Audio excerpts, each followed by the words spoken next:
नमस्कार, स्वागत है आप सभी का हिस्ट्री 360 चैनल में।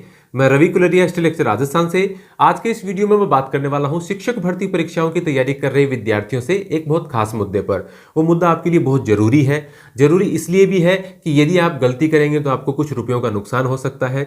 जैसे बहुत सारे विद्यार्थी मुझसे किताबों के बारे में राय जानना चाहते हैं, रीट के लेवल 1 और 2 के लिए, सेकंड ग्रेड के फर्स्ट पेपर और सेकंड पेपर के लिए, इसी प्रकार से फर्स्ट ग्रेड में दोनों पेपर्स के लिए, स्कूल मैनेजमेंट की किताब, साइकोलॉजी की किताब। तो विद्यार्थी मेरी राय जानना चाहते हैं, किताबों के रिव्यू देखना चाहते हैं, ताकि वो जल्दी से जल्दी अच्छी सामग्री का चयन करके अपनी तैयारी को और आगे बढ़ा सकें। लेकिन यहाँ पर आपको एक बात थोड़ी सी ध्यान रखने की आवश्यकता है। हो सकता है मेरी बात बाद में बहुत ज़्यादा सत्य नहीं भी साबित हो, लेकिन मैं ये कहना चाहता हूँ कि अभी तक ऐसा क्लियर नहीं है कि सेकंड ग्रेड और फर्स्ट ग्रेड के सिलेबस में कोई भी बदलाव नहीं होगा। हो सकता है थोड़ा बहुत, देखिए बहुत बड़ा परिवर्तन तो नहीं आएगा। आप अपनी तैयारी करते हैं, जैसे आपका अपने सब्जेक्ट की तैयारी करें तो उसमें कोई बहुत बड़ा बदलाव नहीं आ सकता। आप अपने सब्जेक्ट की तैयारी करेंगे, आपको बिल्कुल बेनिफिट होगा। आप राजस्थान के इतिहास की तैयारी करते हैं, लगभग वही टॉपिक रहेंगे। लेकिन आप ये ध्यान रखें कि आपको आज ही सारी किताबें अपनी मेज पर रखने की आवश्यकता नहीं है कि आप ही तो आज फर्स्ट पेपर की गाइड खरीद लें, आज ही आप सेकंड की पेपर की गाइड खरीद लें, आज ही आप साइकोलॉजी की किताब ले आएं, आज ही आप एजुकेशन मैनेजमेंट की किताब ले आएं। इतना कोई जरूरी नहीं है, क्योंकि कल को यदि थोड़ा बहुत सिलेबस में बदलाव होता है, फिर आपके मन में शंकाएं हो जाएंगी। कोई नई किताब आएगी मार्केट में, मेरा तो काम रिव्यू करने का है, मैं तो फिर कोई नई किताब आएगी रिव्यू कर दूंगा और कह दूंगा कि ये 4 टॉपिक इसमें एक्स्ट्रा जुड़े गए हैं, ये पहले वाले से थोड़ी सी बेहतर है, मैं तो चलो कर दूंगा। लेकिन और मैं किताबें भी ले आता हूं, चलो मैं तो नौकरी करता हूं।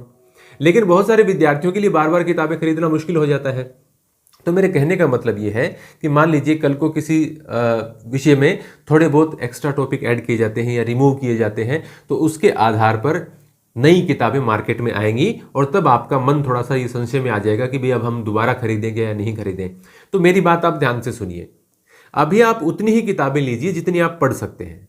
देखिए, ऐसा तो है नहीं कि अगले 30 दिन के अंदर आप अपना सब्जेक्ट भी पढ़ जाएंगे और आप एजुकेशन मैनेजमेंट भी पढ़ जाएंगे और आप साइकोलॉजी भी पढ़ जाएंगे, सब कुछ पढ़ जाएंगे, ऐसा तो है नहीं। तो जब तक अच्छी अच्छी किताबें कई आई भी नहीं है, जैसे पैनोरमा की गाइड अभी आई नहीं है, न तो सेकंड ग्रेड की आई है, न फर्स्ट ग्रेड की आई है, न रीट के लिए आ रही है। क्यों? क्योंकि उन्होंने शायद वो यही वेट कर रहे हैं कि सिलेबस में कोई बदलाव हो तो हम उसके अनुसार निकालें। अभी कल ही एक विद्यार्थी का कमेंट आया था कि सर एस यादव की किताब है वो कलाम पब्लिकेशन, या किसी ने कहा था कि राट से ही आएगी उनकी किताब। मैंने उनसे बात नहीं की, कोई विद्यार्थी का कमेंट था कि सर वो कह रहे हैं कि किताब उनकी आएगी, शायद वो सिलेबस का वेट कर रहे हैं। तो ऐसे बहुत सारे लेखक और प्रकाशक वेट कर रहे हैं कि यदि सिलेबस के बारे में बातें क्लियर हो जाए, विज्ञप्ति आ जाए, तब हम किताब निकालें। तो देखिए विद्यार्थियों, आप अपनी तैयारी तो रोक नहीं सकते। जिनके पास पुरानी गाइड है वो अभी नई गाइड्स जो मार्केट में आ रही हैं उनके पीछे पीछे नहीं भागे, क्योंकि कोई बहुत बड़ा चेंज तो हो नहीं रहा। तो आपके पास जो सामग्री उपलब्ध है उससे पढ़ने का प्रयास करें। सब्जेक्ट की किताबें पढ़ें, स्कूल में जो एनसीईआरटी की किताबें लग रही हैं उनको पढ़ें। तो ऐसा तो है नहीं कि अगले 20 दिन में 25 दिन में आप वो सब कुछ पढ़ लेंगे। तो आज ही आपको ये जरूरी नहीं है कि आप प्रत्येक प्रकार की सामग्री अपनी मेज के ऊपर रख दें, क्योंकि मेज के ऊपर रखने, खरीद के रखने से तो कोई आपकी तैयारी हो नहीं जाएगी। तो थोड़ा सा आप वेट एंड वॉच खेलें और जो जरूरी चीजें हैं वो लें। जैसे किसी के पास फर्स्ट ग्रेड का कुछ भी मैटर नहीं है तो उसको तो कोई ना कोई गाइड लेनी पड़ेगी, है ना, और या फिर उसके वो कोई अन्य किताब, कुछ तो उसको तैयारी शुरू करनी पड़ेगी। ऐसा तो है नहीं कि वो फर्स्ट के पेपर को बिल्कुल ही छोड़े रखे। तो आप अपनी सब्जेक्ट को पहले तैयार कर सकते हैं। हो सकता है फर्स्ट पेपर आप बाद में पढ़ लें, या फर्स्ट पेपर में भी कुछ पोर्शन है उसके लिए आप किताब ले सकते हैं। तो मेरे कहने का सार ये है, और आप समझ भी गए होंगे, कि एक साथ बहुत सारी फर्स्ट और सेकंड पेपर की सारी किताबें इकट्ठे करने की कोशिश न करें। कई प्रकाशकों की किताब, लेखकों की किताब अभी आने वाली है। सिलेबस का वेट बहुत सारे लोग कर रहे हैं कि वो आए, उसके बाद में हम ऐसी किताब निकालें कि उसको चेंज करने की आवश्यकता नहीं हो।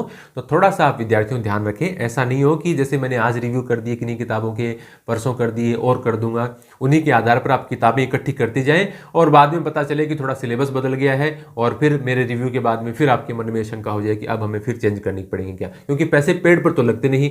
विद्यार्थी, इतनी बेरोजगारी है और इतनी परीक्षाएं आती हैं, फॉर्म फीस भी लगती है, तो रोज तो हम पैसे ला नहीं लग सकते। बहुत सारे विद्यार्थियों को मुश्किल होती है। तो ऐसी परिस्थितियों में आप थोड़ा ध्यान रखें, अपनी पढ़ाई जरूर करें। 10-12 घंटे तो जरूर पढ़ें आप, अपने को समय मिलता है, क्योंकि इतना नॉर्मली पढ़ सकते हैं हम। तो अपनी तैयारी करते रहें, लेकिन बहुत ज़्यादा अभी आपको किताबें इकट्ठी करने की आवश्यकता नहीं है। जैसे आपने कुछ जो किताबें वो पढ़ लें, उसके बाद में कुछ आपके पास नहीं है पढ़ने को तो फिर कुछ और ले आएं। ऐसे आप देख सकते हैं। जो आपको अभी पढ़ने के लिए चाहिए वही इकट्ठी करें, बाकी के लिए आप थोड़ा सा वेट कर सकते हैं। यदि आपके लिए वीडियो फायदेमंद है तो आप चैनल को सब्सक्राइब जरूर करें, लाइक और कमेंट जरूर करें और बने रहें हमारे साथ। धन्यवाद।